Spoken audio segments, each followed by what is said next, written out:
Hello WhatsApp guys and to my another blog. বৃষ্টির কারণে blog বানাতে পারছি না, তাও চলে আসছি ব্লগ বানানোর জন্য।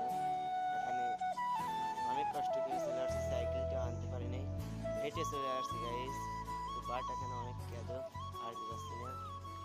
শুরু করা যাক, কথা না বাড়ি শুরু করা যাক ভিডিও। যাচ্ছি, প্রচুর বৃষ্টি হয়ে যায়, 2-3 দিন ধরে প্রচুর বৃষ্টি গাইস। মানে বাঁশবাগান প্রচুর একটি ভয়ানক জায়গা গাইস। এখানে এর বেলা কিন্তু কোনো মানুষজন দেখতে পাচ্ছি না গাইস। চলে আসছি সেই স্কুলের সেই টিউবওয়েল,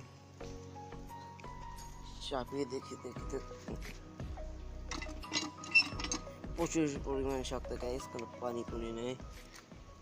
সেই টয়লেট, আর এই সেই পুরাতন স্কুল যেটা একদম নতুন, কিন্তু এটা একদম পরিত্যক্ত ঘোষণা করা হয়েছে। এটা একদম পরিত্যক্ত, দেখতে পাচ্ছেন লক, ভিতরে আমি যেতে পারছি না লক থাকার কারণে। এটা একদম পরিত্যক্ত হয়ে আছে। এটা খোলা হবে কিনা জানি না, কিন্তু একদম পরিত্যক্ত। এটাতে কোনো ছাত্র মাত্র নেই। নেই পাশটা দেখুন, প্রচুর বৃষ্টি হয়েছে, বৃষ্টির ধর গাইজ। এই পাশটা অনেক সুন্দর, কিন্তু এটা অনেক গাইজ পরিত্যক্ত। এই জায়গা অনেক ভয়ঙ্কর। এখান থেকে বাট আমি চলে যাবো এখন গাইজ। পুকুর, এই সেই পুকুর যেখানে এই এলাকার এই জায়গায় সার করে গোসল করতে, আমি সেটাও পরিত্যক্ত দেখতে পাচ্ছেন।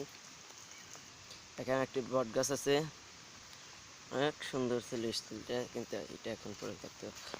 আর কথা বলতে না বলতে বৃষ্টি শুরু হয়ে গেছে আবার গাইস, প্রচুর বৃষ্টি। আমি ছাতি নিয়ে এসেছি দেখতে পাচ্ছেন, সেজন্য ভিজতেছি না। বাট আমি এখন চলে যাবো গাইস, অন্য কোনো ভিডিওতে দেখা হবে। যে বিষয়টি নিয়ে ভিডিও বানাতে চাইছিলাম, টাইটেল দেখেই তো বুঝতে পারছেন আপনারা। সেই স্কুলে যেতে পারিনি, সরি, যেতে পারিনি বৃষ্টির কারণে। তাছাড়া ভিডিওটি ইন্টারেস্টিং হতো, যেতে পারিনি, সেজন্য এখানেই একটি স্কুল পেয়েছি, সেটাই পরিত্যক্ত স্কুল। খাওয়ার পাওয়ার সাথে সাথে এটা কাছে ছিল, সেজন্য এটাই চলে আসছি গাইস। যদি এটা দূর হতো তাহলে ভিডিও বানানো হতো না। এটা কাছে ছিল, এটা পরিত্যক্ত স্কুল। আমি খবর পেয়েছি সকালকার দিনে, আমি খোঁজ করতেছি কোথায় পরিত্যক্ত স্কুল আছে, সেই জায়গায় যা ব্লগ বানানোর চেষ্টা করব। সেজন্য এটা পেয়ে গেছি। এখানে কোনো চারপাশে দেখেন কোনো মানুষজন, একটা মানুষজনও নাই, একদম পরিত্যক্ত। সব জায়গায় ঘেটে ঘেটে তালা। সেজন্য বৃষ্টি পড়ছে খুব। আমি চলে যাব পরে নেক্সট কোনো ব্লগ রোদ বা উঠলে বানানোর চেষ্টা করবো। চলে যাচ্ছি।